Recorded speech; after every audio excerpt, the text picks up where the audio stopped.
Assalamualaikum warahmatullahi wabarakatuh. Rekan-rekan mahasiswa yang berbahagia, kembali kita berjumpa pada mata kuliah studi hadis, di mana pada pertemuan ke-14 ini kita akan mengkaji tentang ingkarus sunnah. Ada sebuah hadis yang diriwayatkan oleh Imam Ibnu Majah yang tampaknya hadis ini seperti memprediksi tentang akan adanya sebuah kalangan yang menolak menggunakan hadis Nabi sebagai sumber ajaran.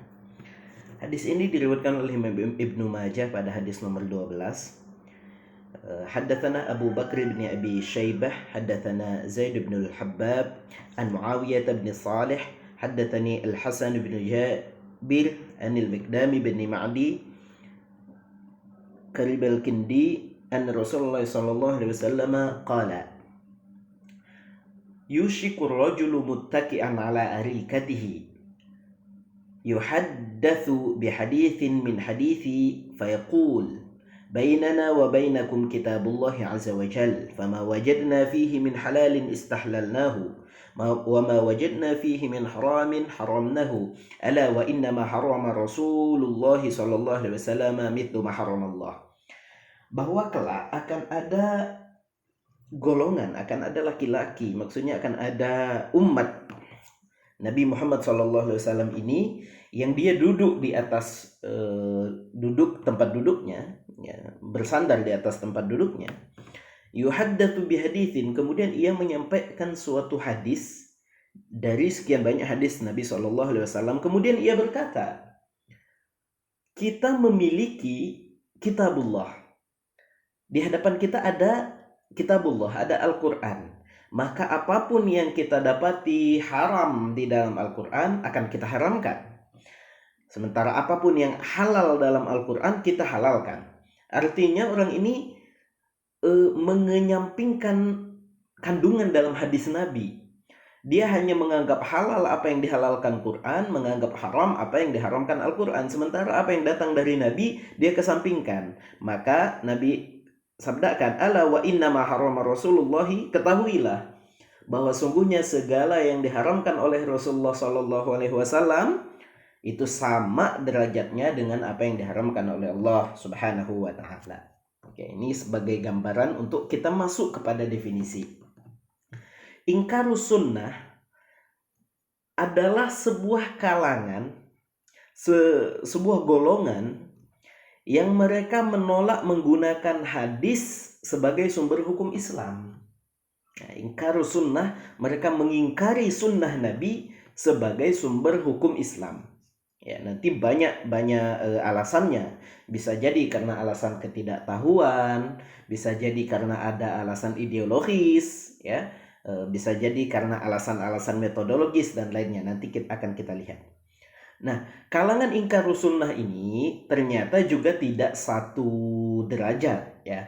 Ada kalangan yang menolak menggunakan hadis secara keseluruhan. Nah, ini yang berbahaya, ya. Menolak menggunakan hadis secara keseluruhan ini bisa sampai pada derajat menolak keautentikan kenabian Nabi Muhammad. Nauzubillah min dzalik. Ada kalangan yang menolak hadis yang tidak sama kandungannya dengan Al-Quran. Ya, kalau kita bicara kemarin tentang fungsi hadis terhadap Al-Quran, kita temukan ragam fungsinya. Nah, kalangan kedua ini hanya mau mengamalkan hadis kalau sama dengan Al-Quran. Kalau tidak sama dengan Al-Quran, isi kandungannya tidak mau diamalkan. Yang ketiga, dan ini banyak terjadi di kalangan modern karena alasan metodologis, menolak menggunakan hadis ahad. Nah, kita sudah kaji sebelumnya, ada hadis ahad, ada hadis mutawatir. Menolak menggunakan hadis ahad yang bersifat zon dan hanya menerima hadis mutawatir yang bersifat qat'iyyud dilalah. Nah, ini 3 tingkatannya. Tentunya tingkatan pertama ini yang sangat berbahaya, ya. Oke. Selanjutnya, ingkarus sunnah ini ada yang terjadi di era klasik dan muncul lagi di era modern. Nanti kita akan lihat bagaimana modelnya, ya. Di era klasik, embrio ingkarus sunnah sudah muncul ketika Nabi masih hidup, ya. Jadi pada suatu ketika Nabi sedang membagikan harta rampasan perang, ya, ghanimah.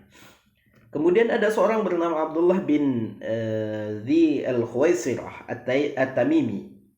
Kemudian datang kepada Rasul, kemudian berkata, "Ya Rasulullah, berbuat adillah." Maksudnya berbuat adil dalam pembagian harta ghanimah. Mendengar hal ini, Rasul berkata, "Bagaimana mungkin Anda meminta saya adil?" Karena maksudnya Rasul adalah Rasulullah, tentunya beliau akan berbuat adil. Tentunya dalam pembagian harta ghanimah berapapun besarannya itu adalah sudah sesuai dengan yang diajarkan oleh Allah Subhanahu wa taala. Dan mendengar hal ini, Umar sampai bangun dan meminta izin untuk memenggal kepala orang ini. Maka pada era ketika Nabi hidup sendiri sudah mulai muncul kalangan-kalangan yang tidak mematuhi Rasulullah dalam tanda kutip, ya. Artinya mempertanyakan tindakan yang dilakukan oleh Rasulullah. Oke. Dan Rasul mengatakan kepada Umar, "Sudah, biarkan, sesungguhnya mereka ini di kalangan orang ini, ya, di kalangan sahabat-sahabat orang ini ada segolongan orang yang sholatnya lebih khusyuk dari sholat sahabat yang lain, puasanya lebih hebat, tapi mereka dalam pemahaman agamanya mereka keluar dari agama sebagaimana anak panah meluncur dari busurnya." Ya, nanti kita temukan ternyata ada seorang hafidz Quran yang kemudian menjadi pembunuh dari Sayyidina Ali bin Abi Thalib. Ya, itu seorang hafidz Quran, Abdurrahman ibn Abi Muljam. Ya, puasanya luar biasa, sholatnya luar biasa, tetapi karena pemahaman mereka yang dangkal terhadap agama, tidak menyeluruh terhadap agama, dan tindakan radikalisme yang mereka miliki, kemudian mereka keluar dari agama sebagaimana meluncurnya anak panah dari busurnya. Kemudian di kalangan sahabat, ya, seorang ulama dari kalangan tabi'in, ya, Imam Hasan al-Basri menceritakan, suatu ketika sahabat Nabi Imran bin Husain sedang mengajarkan hadis. Tiba-tiba ada orang yang menyela pembicaraan beliau. "Ya Aba Nujair, wahai Aba Nujair, ajarkanlah kepada kami Al-Quran saja. Kami tidak mau mendengar selain daripada Al-Quran." Padahal sahabat Nabi ini sedang menceritakan tentang hadis Nabi, mengajarkan tentang hadis Nabi. Maka dikatakan kepada orang tersebut, "Kemarilah. Kalau kita hanya membaca Al-Quran saja, dari mana kita bisa tahu sholat zuhur 4 rakaat, sholat asar 4 rakaat? Dari mana kita tahu tawaf 7 keliling, Safa Marwah 7 kali? Bagaimana kita tahu kalau kita hanya membaca Al-Quran saja?" Maka orang ini bertanya seperti itu karena ketidaktahuannya, karena ketidakmengertiannya, bukan karena alasan ideologis. Karena setelah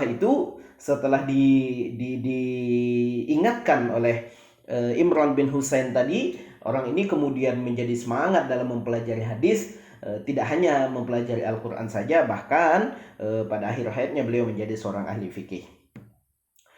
Kemudian seorang bernama Abdullah bin Khalid pernah berusaha mencari seluruh permasalahan dalam Al-Quran. Namun ada beberapa permasalahan yang dia tidak dapat temukan dalam Al-Quran. Kemudian ia bertanya kepada Abdullah bin Umar, ya, bahwa di dalam Al-Quran dia hanya menemukan keterangan tentang sholat di rumah dan sholat dalam peperangan. Sementara tentang sholat dalam perjalanan, bagaimana tata caranya dan lain-lainnya, bagaimana sholat sunnah di atas kendaraan, itu tidak dapat ia temukan di dalam Al-Quran.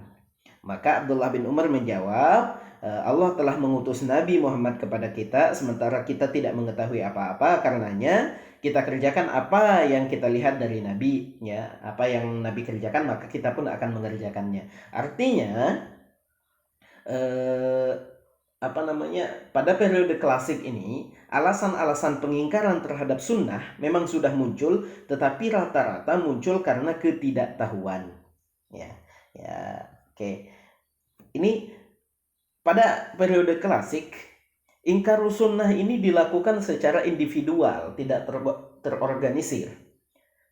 Dan paling banyak terjadi pengingkaran terhadap sunnah itu paling banyak terjadi karena ketidaktahuan, ya. Sama pernah kita sampaikan contoh seorang wanita yang hafal Quran bertanya kepada Ibnu Mas'ud tentang larangan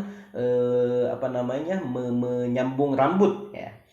Nah, itu tidak ada dalam Al-Quran, dan mendengar hal ini Abdullah bin Mas'ud cukup keras mengatakan, kalau begitu Anda belum baca Al-Quran, karena Nabi pernah bersabda tentang hal ini, dan dalam Al-Quran dikatakan wa ma atakum rasulu fakhuduhu wa ma nahakum anhu fantahu.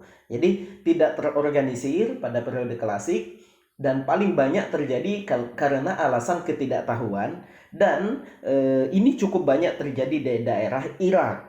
Ya, memang pada masa-masa awal sahabat dibatasi pergerakannya dan terorganisir di Madinah, sehingga hadis-hadis pada saat itu belum banyak menyebar ke wilayah-wilayah lain, dan kalau Quran memang sudah disebar ke berbagai wilayah. Nah, alasan-alasan inilah yang mungkin menjadi penyebab utama kenapa pada saat itu banyak di antara umat Islam yang seperti menolak menggunakan hadis, tapi ini terjadi karena faktor ketidaktahuan.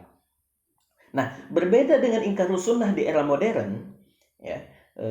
Sebenarnya nanti bisa Anda baca juga pada kisahnya Imam Syafi'i dalam menjawab ingkarus sunnah ini. Nah, yang terjadi di era modern, menurut Dr. Mustafa Al-Zami, ingkarus sunnah ini dimulai ketika terjadi gelombang globalisasi, gelombang modernisasi yang dimulai oleh Syekh Muhammad Abduh. Ya, kalau kita baca karya-karya Syekh Muhammad Abduh, sebenarnya beliau cukup berhati-hati dalam mengamalkan hadis. Namun kehati-hatian ini terkesan cukup terlalu hati-hati, sehingga beliau hampir tidak memasukkan hadis-hadis ahad sama sekali dalam karyanya. Ya, semangat Muhammad Abduh adalah agar masyarakat ini kembali kepada Al-Quran, namun pengikut-pengikutnya kemudian memahami ini agar sebagai upaya untuk tidak lagi mengamalkan hadis tapi fokus kepada Al-Quran saja. Nah, ini mungkin beberapa titik yang keliru, ya. Oke. Setelah terjadi gelombang modernisasi oleh Muhammad Abduh di Mesir, kemudian murid-muridnya, ya, nanti misalnya Syekh Rashid Ridho, ini sedikit lebih longgar daripada Syekh Muhammad Abduh. Beliau masih menggunakan hadis-hadis mutawatir, ya, tentang rakaat sholat, puasa, dan lain-lain. Tetapi untuk hadis ahad, beliau melakukan penelitian yang cukup detail terhadap hadis-hadis ahad. Oke. Kemudian Taufik Sidki misalnya mengatakan, ya, ini nanti bisa Anda baca diskusinya secara panjang dalam majalah Al-Manar, bahwa umat Islam hanya perlu berpegang kepada Al-Quran. Ya, ini arus setelah gelombang modernisasi Mesir, ya, silakan dipelajari pada mata kuliah sejarah peradaban. Ya, setelah arus globalisasi dan modernisasi Mesir, banyak sekali terjadi perubahan. Salah satunya adalah pandangan umat Islam terhadap hadis ini. Oke. Di era tahun 1940-an, kemudian banyak dipublikasikan hasil-hasil penelitian yang menunjukkan bahwa hadis-hadis yang terdapat dalam kitab-kitab sahih ini banyak yang tidak sahih. Bahkan Mahmud Abu Royah, ini cukup terkenal dalam majalah Al-Manar, menolak kredibilitas para sahabat. Ya, sementara itu dalam kajian hadis kita mengenal seluruh sahabat adil, kullu sahabatin udul. Nah, Mahmud Abu Royah menolak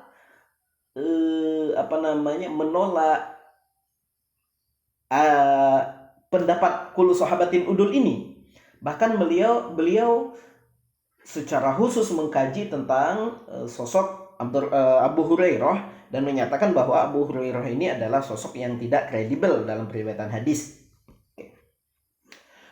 Lanjut kemudian, ternyata gelombang ini menyebar ke seluruh wilayah. Misalnya di Amerika muncul Rashad Khalifah dengan Quranic Society-nya. Di Malaysia nanti muncul Kasim Ahmad, ya. Dia punya beberapa buku, misalnya Hadis Suatu Penilaian Semula, atau yang buku kedua dengan terjemahannya Hadis Ditelanjangi, gitu, ya. Nah, ini beberapa kalangan yang juga termasuk kalangan ingkarus sunnah. Bahkan sampai ke Asia Selatan juga muncul kalangan-kalangan yang hanya mau mengamalkan Al-Quran saja, kemudian menolak Al-Quran. Pada intinya, berbeda dengan ingkarus sunnah periode klasik, ingkarus sunnah periode modern ini lahir sebagai akibat dari gelombang modernisme. Nah, kemudian kalau dulu dilakukan secara individual, maka pada era ini dilakukan secara terorganisir dan cukup masif. Ya.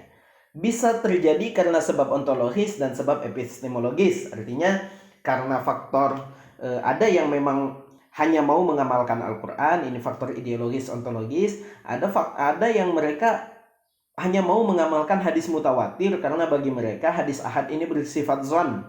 Ya. Kemudian kalangan ingkarus sunnah ini biasanya digerakkan oleh kalangan-kalangan pembaharu, ya kita sudah lihat tadi orang-orangnya ini dari kalangan-kalangan pembaharu. Oke, ada beberapa argumentasi bagi mereka yang menolak menggunakan hadis sebagai sumber ajaran. Di antaranya ada argumentasi nakli dari Al-Quran. Ada 3 argumentasi. Misalnya pertama dikatakan bahwa Al-Quran adalah penjelas segala sesuatu. Wa nazzalna 'alaikal kitaba tibyanan likulli syai'. Kalau begitu, kalau Al-Quran sudah menjadi penjelas segala sesuatu, maka untuk apa lagi kita mengkaji hadis? Untuk apa lagi kita mengamalkan hadis? Kira-kira begitu argumentasinya. Kemudian dalam Quran Surah Al-An'am dijelaskan bahwa tidak ada yang luput dari kitab itu. Ma farratna fil kitabi min syai'. Artinya segala sesuatu sudah ada di dalam Alkitab. Ya. Kemudian ada dalil yang mengatakan wa ma yattabi'u aktsaruhum illa dhanna inna dhanna la yughni minal haqqi syai'a, bahwa zon itu tidak memberi kebenaran sedikit pun, ya. Dan kita ketahui hadis ahad ini memiliki tingkatan zonniyud dilalah. Nah, bagi mereka untuk apa mengikuti yang zon kalau sudah ada yang qat'i, kira-kira begitu. Kemudian argumentasi akli mereka, Al-Quran itu diturunkan dalam bahasa Arab, sehingga siapapun yang memiliki kemampuan berbahasa Arab cukup untuk memahami Al-Quran, tidak perlu ditambah dengan pemahaman hadis. Mereka juga katakan bahwa perpecahan terjadi karena umat Islam berpegang pada hadis, tidak hanya berpegang teguh pada Al-Quran. Kemudian mereka juga secara ideologis menyatakan, secara metodologis menyatakan hadis tidak memiliki dasar sampai pada masa tabi'in. Jadi bagi mereka hadis itu adalah ucapan-ucapan yang diucapkan oleh tabi'in, kemudian tabi'in ini menariknya sampai kepada Nabi. Nah, ini yang secara metodologis, ya. Kemudian pencatatan resmi hadis tidak pernah dilakukan pada zaman Nabi. Bagi mereka hadis itu hanya dicatat 200 tahun setelah Nabi wafat. Oke. Kemudian kritik sanad dan matan cukup lemah, ya, karena mendasarkan kritik sanad itu pada ilmu jarh wa ta'dil. Sementara ilmu jarh wa ta'dil ini baru muncul sekitar 150 tahun setelah Nabi wafat. Kemudian seluruh sahabat dinilai adil, bagi mereka ini tidak tepat, begitu, ya. Oke. Ada beberapa bantahan. Dalil pertama, mereka mengatakan wa nazzalna 'alaikal kitaba tibyanan likulli syai', bahwa Al-Qur'an itu menjelaskan segala sesuatu. Ya. Imam Asy-Syafi'i membantah hal ini. Menurut beliau, pertama, ayat Al-Qur'an memerintahkan kewajiban dan larangan yang bersifat global. Tibyanan, penjelas di situ itu masih bersifat global. Masih bersifat global. Tanpa penjelasan, tanpa batasan, tanpa takyid. Maka hadis hadir sebagai penjelas dari larangan dan perintah yang dijelaskan dalam Al-Quran tersebut. Oke. Kemudian pada ayat yang kedua, ma farratna fil kitabi min syai'. Ini kalau kita buka dalam Al-Qur'an, dalam kitab tafsir, ternyata ulama tidak sepakat tentang makna Alkitab di sini. Memang sebagian memahami Alkitab di situ dalam makna Al-Qur'an, tetapi tidak sedikit juga para ulama yang memahami Alkitab pada ayat ini dalam makna Lauhul Mahfuz. Maka dalil kedua ini tidak bisa dijadikan patokan. Kemudian dalil yang ketiga, bahwa mengikuti zon itu tidak memberi kepada kebenaran. Konteks ayat ini berbicara tentang orang-orang kafir, orang-orang musyrik yang menyembah berhala-berhala mereka karena zon, karena praduga. Nah, Ini jadi konteks ayat ini bukan berbicara tentang kedudukan hadis sebagai zoniub, tidaklah. Kemudian bantahan argumentasi akli, mereka katakan bahwa seluruh orang yang faham bahasa Arab mesti dapat memahami Al-Quran. Oh, tidak begitu. Tidak semua orang yang faham bahasa Arab dapat memahami Al-Quran. Kenapa? Karena dalam Al-Quran itu ada ayat yang mutasyabih, ada ayat yang mujmal, ada ayat yang umum, dan itu baru bisa dipahami kalau kita membaca hadis Nabi. Ya, dan ini cukup banyak contoh terhadap hal ini. Kemudian alasan kedua, mereka katakan bahwa perpecahan terjadi karena umat Islam mengikuti hadis. Oh, bukan begitu. Perpecahan justru terjadi karena sebab politik. Nah, karena sebab politik inilah muncul hadis-hadis palsu. Kita sudah bahas tentang hadis palsu pada pertemuan sebelumnya. Kemudian mereka katakan penulisan hadis secara resmi baru dilakukan 200 tahun setelah Nabi wafat. Oh iya, namun ketika kita bicara tentang sejarah hadis, kita paham bahwa di antara sahabat banyak juga yang diperbolehkan menulis hadis. Kemudian kritik hadis itu justru sudah ada bahkan ketika Nabi masih hidup, ya. Kita tahu tentang kisah Aisyah yang mengkritik hadis riwayat Bukhari tentang seorang yang meninggal kemudian dimakamkan dan keluarganya menangis, ya. Nah, kita sudah pernah mendengar tentang riwayat tersebut. Ya, jadi demikian beberapa beberapa pengantar tentang kalangan-kalangan yang menolak menggunakan hadis sebagai sumber ajaran, baik dari periode klasik maupun periode modern. Berikut argumentasi baik dari Al-Qur'annya, dari nakli maupun aklinya, serta bantahan-bantahan yang diberikan oleh para ulama Ahlus Sunnah terhadap argumentasi-argumentasi yang mereka katakan. Semoga ini dapat menjadi penambah wawasan, dan selanjutnya silakan dibaca pada materi yang juga akan dikirimkan. Terima kasih. Wallahul muwaffiq ila aqwamit thoriq. Wassalamualaikum warahmatullahi wabarakatuh.